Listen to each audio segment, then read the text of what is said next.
Okay, in TensorFlow, we have a reserved syntax called keras.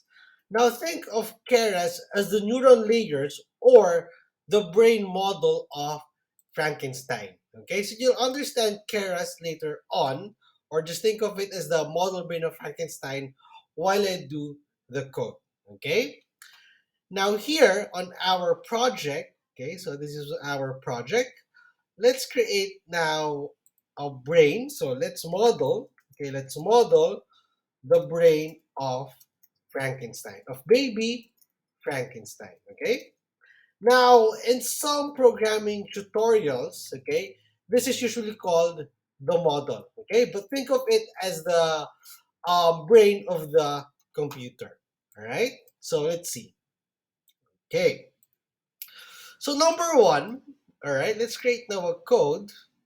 So here, let's call this, for example, as Frankenstein brain, or let's call this Frank brain for short. And remember, we have the TensorFlow TF, and then let's call the Frank function called keras. And then just type in sequential. All right. So what does this do? What does this line of code do? We created a variable called FrankBrain, and we told the computer, or we told Frankenstein, okay, look at this data sequentially, our X and Y input, okay, and all of this, our hidden layers and the outputs. Just look at the data from the input to the layers and to the labels. Okay, just look at it sequentially. Next, all right. What we have to do now is I'm just gonna type the code first. Frank brain dot add pf keras dot layers dense, and let's try first 15. Okay, so what this does this code do? All right, we said here, all right, Frank brain, what do you want to add now? A layer. Okay, meaning we add now this layers. Okay, and it says, so this could be any number of rules. So this could be, for example, 5, 6, 7, but it's up to the computer to determine the number of, or the steps of rules. Okay, it's up to Frankenstein to determine the number of rules here. But what we created now here is we created a layer, meaning this whole box here is a layer. Now from there, we add here a dense 15. What does 15 mean? 15 means the 15 here can be any number.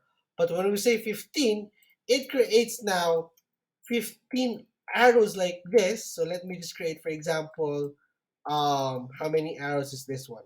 There we go. So there we go. So for example, I have here, okay, from the input, we have 1, 2, 3, 4, 5, 6. Okay, so say for example, I make this 6. All right, there's now 6 arrows or 6 dense neurons that goes from here, here, and so on. Right, so there we go. So it's up to the computer or Frankenstein um to determine the rules, okay, based on the arrows or the dense layers that we added. Okay, so from here we added this one, and then what we want now is we have here, for example, a layer, and then the output and the labels, we have one arrow because it only points to one output. Okay, so one arrow from here because we only want one output from our from baby Frankenstein. So I'll just type in, okay, Frank brain, okay, dot add pf dot keras layers dense, but since we only need one output from the computer, then we just type in 1. There we go. All right. Okay. Now with that, now that we asked Baby Frankenstein to look at the our quote unquote keras. This is our all of this now is what we call keras. If we wanted Frankenstein to do this sequentially, right? That's what we did. What we have to do now is, okay, the question here is now that we added, now that we added our dense layers, okay, meaning this one, these arrows here, what we want to do is how do we want Frankenstein to study those layers or yeah to study those layers or to study those layers or our input output and input layers to study our input layers, our rules and our labels, sorry, our input to study our layers, our input, rules, and labels. How do you want Frankenstein to study those layers? So here, what we're going to do now is we need to compile the model. So okay, so compile the model. Okay. So here, all right, this is what we're going to do. Okay, so Frank Brain, okay, after looking at those layers or those dense layers, what I want you to do now is, okay, there we go. Okay. Let's type in first here, loss is equal to tf.keras.mae. So what is loss? You would see here, we have the loss functions of Keras. All right, so I highlighted it here. Losses refers to the quality that is computed by the computer, by Frankenstein, and try to minimize the errors during training. So while Frankenstein is trying to study this data, okay, while training this data, we're gonna use now a loss to minimize the model training. So we have here the different losses in Keras, your hinge lodge Keras.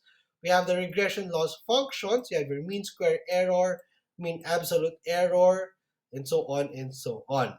Now, right now, if you would look at here, what I'm using now is the mean absolute error. Okay?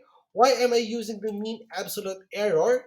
Because we're using now, where it's useful for a linear relationship between independent and dependent variables. If you remember, our x is our independent variables and y is our dependent variable. And I'm using mean square error. Now, let's go back here. I have here a graph. So, sorry. So here, mean absolute error is any great starter metric for any regression problem. And then you could use also MSE if you want. So instead of MAE, you could also use MSE. And then what's that? That's it. When larger errors are more significant than small errors. Now this code here, there's a lot of jargons, like for example from Keras, losses. This is what machine learning programmings are paid for. How effective are you in creating now a model? That's what you get paid for. Okay, so just make sure that you understand this code. Okay, you don't have to memorize it. You have to now understand it. Now you have what we call your optimizer. Okay, let's check now optimizer. I'll just type the code first before I explain it to you. tfkeras.optimizers.sgb. So what is this code? Now think of it as this one.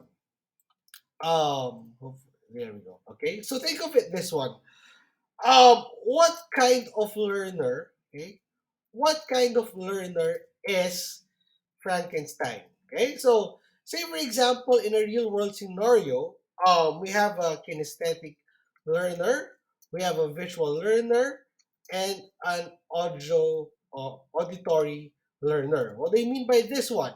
There are some people who learn by doing, who learn by actions. There's what we call kinesthetic learner. If you were in school, would you learn more by doing? Then you are a kinesthetic learner. If you are, for example, in school, do you learn more by watching TV? Then you are a visual learner. If you're an auditory learner, then you learn by listening. So here we determine now what kind of learner is Frankenstein. This is now what we call optimizer. Now the SGD, I think that's called the Scholastic Gradient Descent. Think of it as think of this, the SGD. Okay, so SGD is a type of learning optimizer. Okay, so I'll pause the video while I look for the different types of optimizers.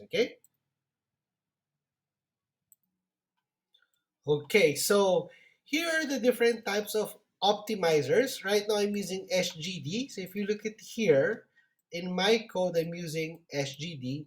But you could use now different types of optimizers. You have the gradient descent, SGD, Adagrad, and so on. So you could now just read all through it, depending on the data that you have on what kind of optimizer that you want to use. Now, as a beginner, usually we use the Adam. So the Adam optimizer is the topmost optimization techniques used today, and this is how you use it. Okay.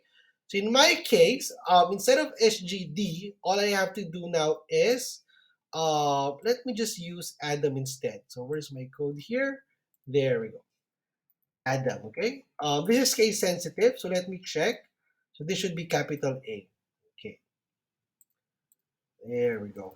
Then, and then all you have to do here is just type in metrics, okay, is equal to, let me just use MSE. There we go. All right?